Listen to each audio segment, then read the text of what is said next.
Greetings gamers, I'm Ashlen with MMO Play, and I'm here to get you all in the know for the latest updates and MMO news.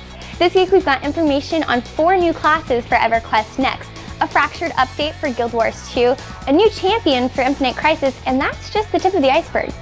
We'll begin this week's update with the new Mecha Wonder Woman for Infinite Crisis.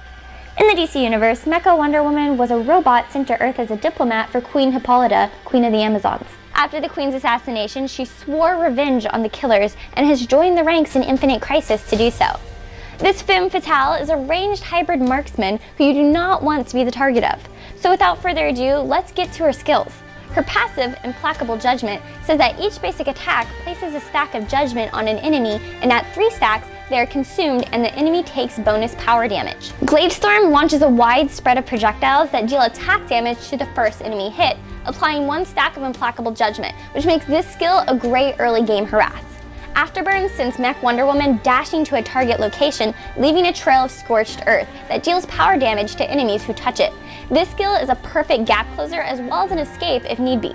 Celerity is a powerful attack boost, and stacking an enemy with 3 judgments increases its duration. Her ultimate, Tempest, channels a cone of attack damage for a short period of time, dealing damage that scales with power and attack damage. Keep in mind that while she does pack a punch, she is also very squishy, so she relies heavily on her teammates. So before you go in guns a-blazing, make sure you have backup. Guild Wars 2 releases new bosses, dungeons, and more in their latest update, Fractured. In this update, fractals have received quite a bit of attention to make them more appealing to players. Fractals will now start out with an easier dungeon first and increase in difficulty as players progress. All 50 levels will now have a boss fractal after the standard rotation of 3, instead of only at the end of the even-numbered levels. And personal fractal difficulty and reward levels are now account-wide, which means players can start where they left off with fresh characters. The difficulty curve has been upped, and new mislock instabilities have been added to fractal levels above 30 to make fractals overall more challenging. 3 new fractals have been added, and 2 new boss fractals have joined the Jade Maw encounter. My Trin from the Aetherblade Retreat, and the deadly duo Molten Berserker and Dredge Firestorm. Eldevin, a self-funded indie free-to-play by Hunted Cow Studios, launched today. The browser-based game has been in development for quite some time, but now the wait is finally over. The fantasy MMO features 2 factions whose goals are to find and destroy the powerful magical spheres that have enslaved many of the Eldevin heroes. A unique feature of the game is that there is no fixed class system. Instead, there are 6 talent trees, each with 200 talents and 100 distinct spells and abilities to choose from, giving players a lot of power over how they want to play their character. The level cap is currently set at 50, but with PvP and 14 crafting professions to master, there's plenty to keep you busy. Smite has finally decided to take that giant leap and will be going into Omega. That's right, Hi-Res Studio has announced that the highly anticipated MOBA Smite will be coming out of open beta and into your arms on Tuesday, March 25th of next year. The game will launch in North America and Europe and will make its first appearance with a $100,000 LAN tournament. The tournament will be held March 29th and 30th, 2014 at the birthplace of Smite, Atlanta, Georgia. It will feature an 8-team bracket with qualifiers starting on January 4th.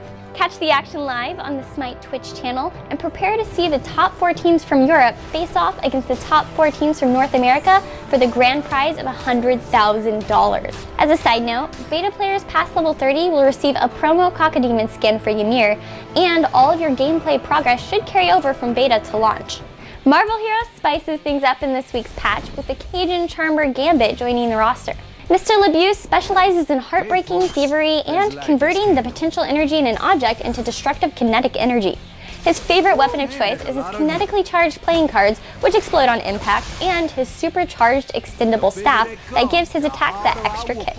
Gambit's story will be introduced to the game, starting from where he was recruited after saving Storm from the Shadow King. So players can expect to see some heated interactions between the star-crossed lovers, Gambit and Rogue, as the storyline progresses. The Raging Cajun can be purchased as a hero pack for $17.99, or players can unlock the hero in-game using Eternity Splinters. The patch also added changes to Scarlet Witch, Squirrel Girl, and Thor's abilities.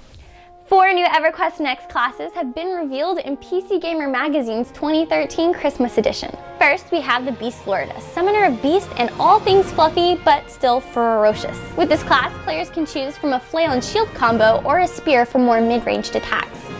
Support your party with a cleric who uses the power of fire to buff and protect allies as well as take down enemies.